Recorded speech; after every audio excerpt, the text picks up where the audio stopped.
Հիմա եթե օրենքի տեսանկյունից խոսենք, ինչ հաջորդիվ ինչ սպասել։ Եկեք մի քանի շեշտադրում էլի հարգելի գործընկերներ, առաջինը ես որքանով որ հաղորդագրություններին ծանոթանալով եմ հասկացել, խոսքը գնում է ենթադրյալ միջին ծանրության հանցանքի մասին, որ պատկերացնեք միջին ծանրության հանցանքի դեպքերով նույնիսկ մեկ ոստիկան հնարավոր է չի գալիս բերման ենթարկելու որևէ անձի։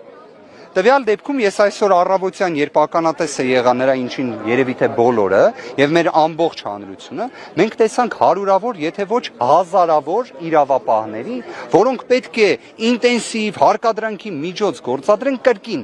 ենթադրյալ միջին ծանրության մասին խոսվող հանցանքի հետ կապված։ Հիմա շարունակությունը, իսկ ինչի մասին է այդ հանցանքը ենթադրյալ խոսքի ազատության մասին։ Համարենք խոսքի ազատությունը լինում է ցնցող, լինում է սուր, եվրոպական դատարանի նախադեպային ողջ իրավունքը մեզ հուշում է, որ դա թույլատրելի է։ Այսինքն այստեղ մի ընտրություն կա։ Եթե ընտրում ես ժողովրդավարության ճանապարհը, ապա խոսքի ազատությունը, այսպես ասած, ամենակարևոր արժեքն է։ Եթե ընտրում ես բռնապետության ճանապարհը, ապա խոսքի ազատությունը, եթե իրացվում է սուր ձևով, պետք է երևի թե այսպես ականատեսը լինենք հազարավոր իրավապահների, այն էլ վեհարանում, այն էլ երբ տվյալ դեպքում խոսում ենք սրբազան հոր մասին։ Հայաստանը եվրոպական կոնվենցիաների անդամ է բազմաթիվ։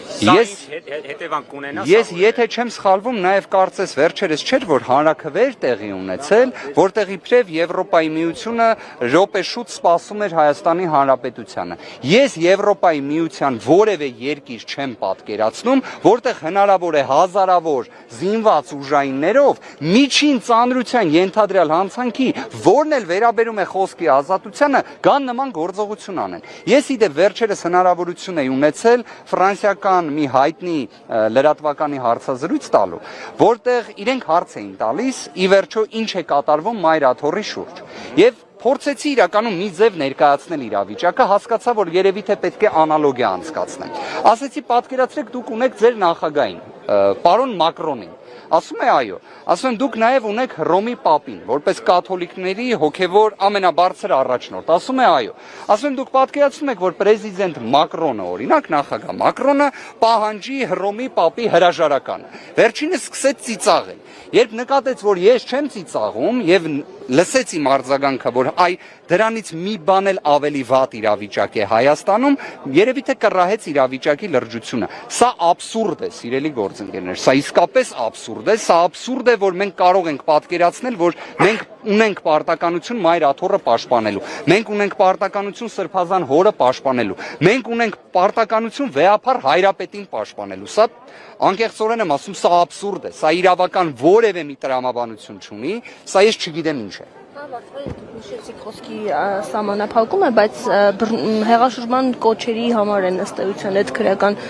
վարույթները։ Ես նորից էլի եկեք ձևակերպեմ։ Կարծում եմ քրեական օրենսգիրքը այս իրավիճակները շատ ավելի խորքային դիտարկելով ամեն ինչին տալիս է մի ծանրության աստիճան, որ պատկերացնեք միջին ծանրության հանցանքը այն դեպքերն է, որ հնարավոր է լինի տուգանք, հնարավոր է լինի այլ պատիժ։ Եթե մի արարքի համար կարող է լինել նաև տուգանք, դա նշանակում է իր ինտենսիվությունը բավականին ցածր է։ Անկախ նրանից դրա բովանդակությունը սուր է, վտանգավոր է եւ այլն, դա կպարզվի հետագայում, բայց մի կարևոր բան։ Ես լսեցի Միրան Պողոսյանի խոսքը, որտեղ փաստաբանը ընդգծեց, որ խոսքը գնում է ամիսների, եթե ոչ տարի միգուցե, ամիսներ առաջ կատարված հայտարարության մասին։ Այդ որտեղ առաջացավ այդ ինտենսիվությունը։ Տեսեք, հարկադրանքի միջոցը առհասարակ կամ քրեական հետապնդման հարուցումը, բոլորս գիտենք, չէ՞, տաք հետքերով է լինում։ Այսինքն հիմա ենթադրենք, եթե ես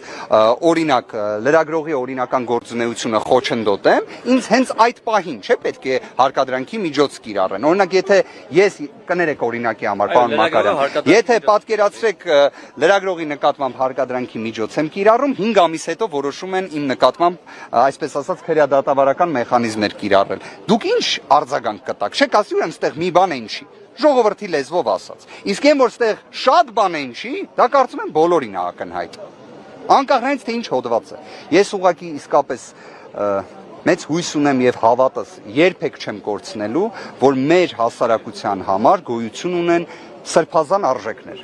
Եվ դրանցից մեկը մեր հավատքն է, մեր Մայր Աթոռն է։ Պարոն Վարդավանյան, հիմա կարծես թե չկարողացան, չհաջողվեց ահացականներին տանել Միքայել Սրբազանին, չնայած մինչ այդ հայտարարությունն են տարածել եւ Քոչարյանում չթաքնվել իրավապահներից, բայց իրենք հեռացան։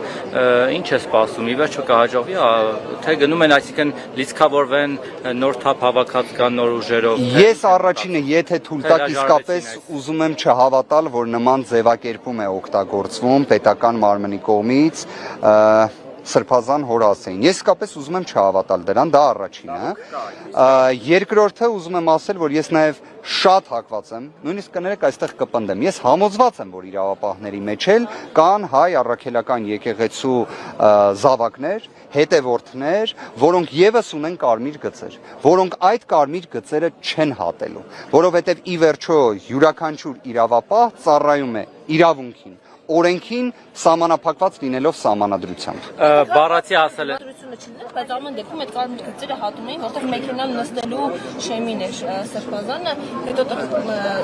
դիմադրություն եղավ ոստիկանության պատճառով։ Ես կարող եմ կրկին իմ կարծիքը հայտնել, որ ես չեմ կարող բոլորի համար ասել։ Բոլոր իրավապահների համար չեմ ասում, բայց ես համոզված եմ, որ այնտեղ կան մարդիկ, որոնք կունենան այդ կարմիր գծերը։ Հավատում եմ դրան։ Տեսեք, պարոն Վարդավյան, բառացի ասել են Միքայել arczepiskopos Աջապահյանին, փակագծում Գևորգ Արտաշեսի Աջապահյան, ոչ են անում չթաքնվել իրավապահ մարմիններից եւ ներկայանալ իրենց սպասող ազգային անվտանգության ծառայության օպերատիվ խմբին։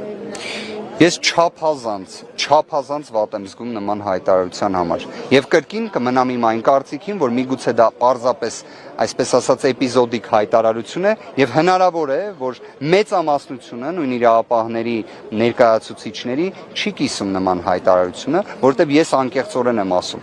Մի հատ իրականում ուզում եմ սա ֆիքսենք։ Միջին ծանրության ենթադրյալ հանցանքի համար, որի համար որպես պատիժ կարող է լինել տուգանքը, նման ինտենսիվ հարկադրանքի միջոց, թաքնվելու մասին խոսակցություն եւ այլ, անկեղծորեն իրավական իմաստով չեմ պատկերացնում։ Այս դեպքում ով պիտի կանգնի։